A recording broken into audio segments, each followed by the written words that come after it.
Hey guys, here we are again. Not you guys. Odie, Finn, be good. I got to do a lecture. Okay, let's try and leave off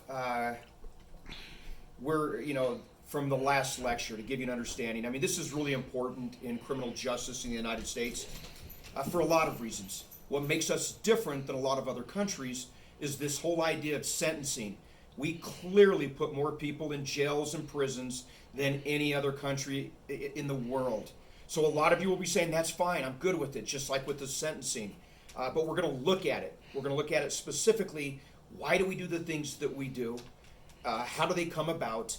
And I want you to think of it in a couple of ways or phases. Certainly phase one, which is the judges, how they believe we should punish people. We talked about that.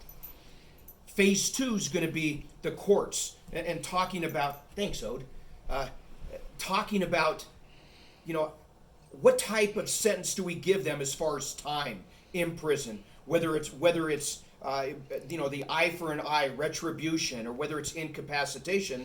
In the end, the judge is going to give you time in prison. So why do we do that? Why should this person get 5 years, 6 years, 10 years, 15, life? And we're going to talk about those people in prison. So that's phase two, people in prison. Phase three, we'll get to that next lecture. Phase three is, every day in this country, we have close to 2,000 people being released from prisons. They've went there for whatever reason they've went there. Now we let them out. What do we do with them? So today we're going to kind of focus on the time that you got in prison. So a couple of terms I want you to, a couple of terms I want you to be aware of.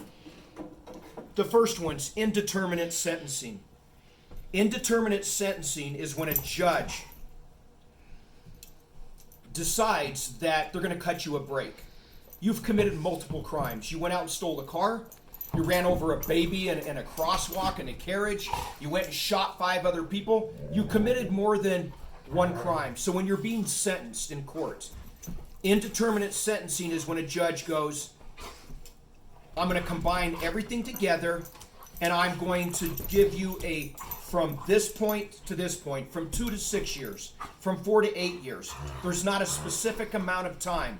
We'll talk about how do you get time reduced, but it's this variation of time that you're sentenced to prison. Determinate sentencing, on the other hand, came about in the 80s.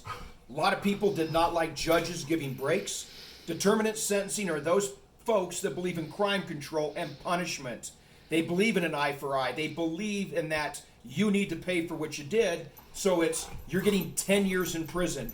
You're getting 15 years in prison, specific times in prison. So understand there's a difference, and the judge has a lot of power in deciding which one you get.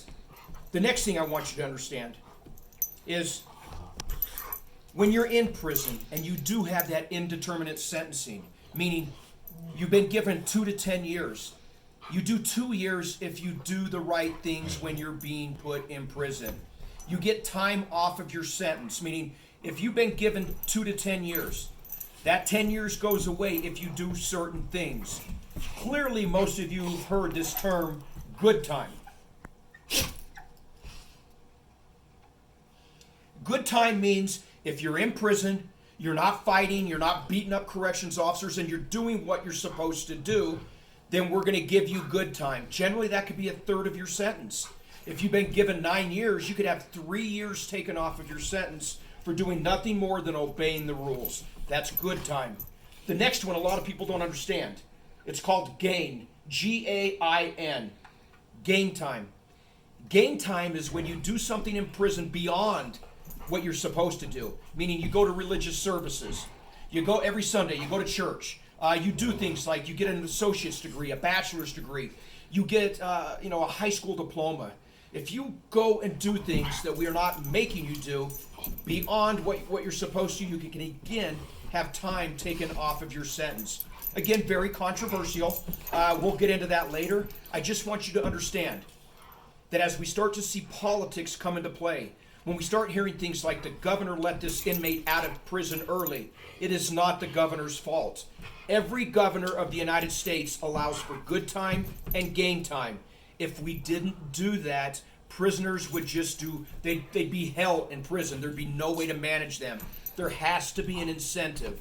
So don't blame the governors. This is a contract that we have with inmates. Be good, do things so that we can get you to behave, and we'll take time off of your sentence. So you don't blame the governors for this type of thing. So understand gain time and good time. Two terms that become extremely important when you hear this sentence in the courtroom. When we hear aggravated circumstances, aggravated circumstances means, yes, you committed a robbery, but it's not the normal robbery. You did shit that was so bad, it's aggravated. You used a gun. You did things so bad. Aggravated circumstances generally double your consequence. If a robbery gives you 7 years in prison, but you had an aggravated robbery, you generally get double, 14 years in prison. And this is different than mitigating circumstances. Mitigating circumstances is when your attorney can do the opposite. This is not the normal drug dealer.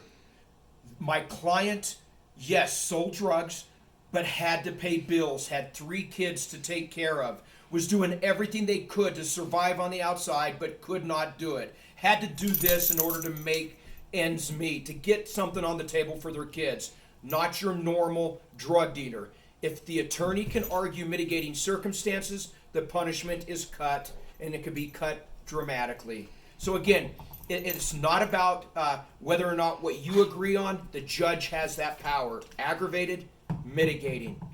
And before we close, I want to leave one thing with you. I want you to understand the Eighth Amendment.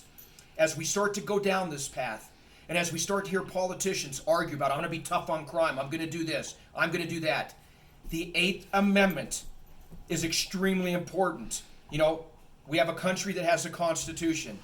We cannot argue the fact that the Eighth Amendment exists. The Eighth Amendment to the Constitution says we cannot have excessive bail, excessive fines, or cruel and unusual punishment. All the arguing that we had in this country about Obamacare and whether someone should have, insurance, whether it's a right or not, that's fine to citizens on the outside of prison walls.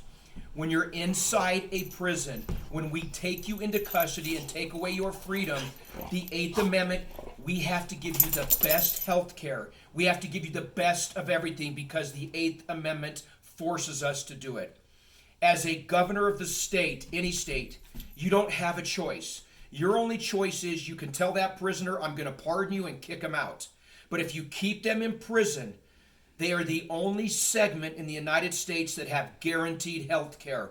Only segment. I don't have to give you shit if you're homeless on the street. But if I arrest you, you get the best doctors, you get the best prescriptions because of the Eighth Amendment. We can't argue that. So when you want to be tough on crime and you want to send people away to prison, remember, it's going to cost.